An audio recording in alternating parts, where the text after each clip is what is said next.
Learning about clam reproduction. When do clams spawn, and how big are the eggs? Down East Institute scientists are conducting research on clam reproduction by examining fertility or fecundity of female clams to address 6 questions. What time of year do clams reproduce, and does it depend on location along the coast? What size are clams when they begin to reproduce? Are clams similar to lobsters, oysters, and sea urchins, which keep reproducing into old age? Do large female clams produce more eggs than smaller females, or is it the other way around? Do female clams of different sizes produce eggs of different sizes? Does the position where clams grow, high, mid, or low intertidal, affect clam reproduction? The answers will help shellfish managers better understand clam reproduction and help the fishery adapt to climate change and increase predation. Beginning in early May, before seawater temperatures reach 50 degrees Fahrenheit, and continuing through mid-July, different sized clams were removed from the high, mid, and low tidal heights at a flat in southern Maine and one in Down East Maine each week. Comparing clam reproduction from 2 regions of the coast helps scientists understand if there are geographic differences in clam spawning. Comparing clams from the 3 tidal zones will help to determine if spawning is affected by a clam's location within the tidal gradient. After being removed from the flats, the clams are carefully transported to DEI and Beals, where they are induced to spawn using techniques developed in our hatchery over 30 years. Clams from one location are arranged by size in 3 rows for each tidal height in preparation for the spawning process.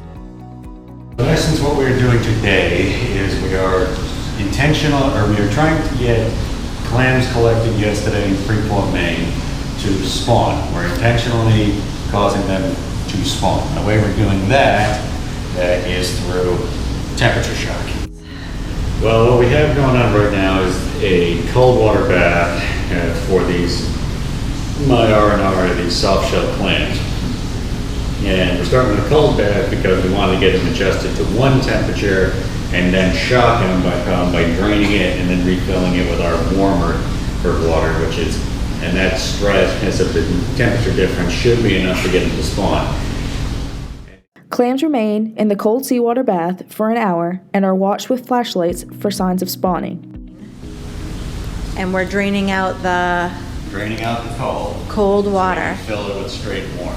So we can fill it with straight warm water. Which right now is at 25.1 degrees Celsius. So now warm water is going to pull it out of this and put it very slowly into this representing incoming time. Clams spawn by releasing eggs or sperm via the excurrent siphon. It is possible to tell the difference between male and female clams by the appearance of sperm versus eggs. The sperm is milky and clouds the water quickly. The eggs eventually settle to the bottom, leaving the water clear. This is a female clam spawning. When a female clam begins to spawn, she is removed from the tray and placed into a separate dish of seawater to ensure an accurate count of the eggs she produces. For each female that spawns, the volume of seawater with her eggs must be measured to ensure an accurate count. Dr. Brian Beal pours the seawater from each dish into a graduated cylinder. Once the volume is known, 3 samples are taken and the total number of eggs from each is counted using a microscope. Diameter of the egg is also measured.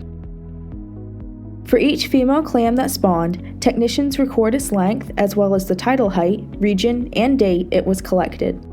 The number of eggs in each of the 3 slides is averaged, and the original volume of seawater is factored in to estimate a total egg count for each clam.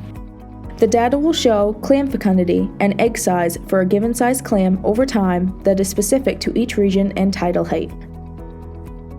At peak spawning in southern Maine, 2-inch clams released an average of 2.1 million viable eggs compared to 3-inch clams, which released 3.6 million eggs. In eastern Maine, the average number of eggs released by the smaller clams at peak spawning was 1 million, while the larger clams produced 2.6 million. Southern clams started to spawn by May 27th when seawater temperatures were over 52 degrees Fahrenheit. Eastern clams started to spawn by June 2nd when seawater temperatures were over 48 degrees Fahrenheit. In both regions, the peak of spawning occurred at 55 degrees Fahrenheit. Spawning in southern Maine occurred in a burst and was over by June 24th. Spawning in eastern Maine occurred over a longer time period, continuing at least through early August. By conducting this research, DEI scientists were able to answer the 6 questions on clam reproduction. What time of year do clams reproduce, and does it depend on location along the coast? Clams spawn in the late spring and early summer.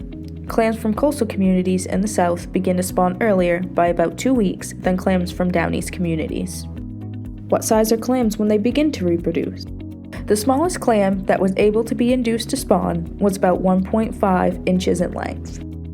Are clams similar to lobsters, oysters, and sea urchins, which keep reproducing into old age? Yes. Do large female clams produce more eggs than smaller females, or is it the other way around? The larger the female clam, the more eggs she produces. Do female clams of different sizes produce eggs of different sizes? No. The clam eggs measured were around 70 microns, or about 0.003 inches, regardless of the size of the female. Does the position where clams grow, high, mid, or low intertidal, affect clam reproduction? Perhaps. This research suggests that clams in the low intertidal appear to spawn first in a particular population. For more information, please visit downeastinstitute.org.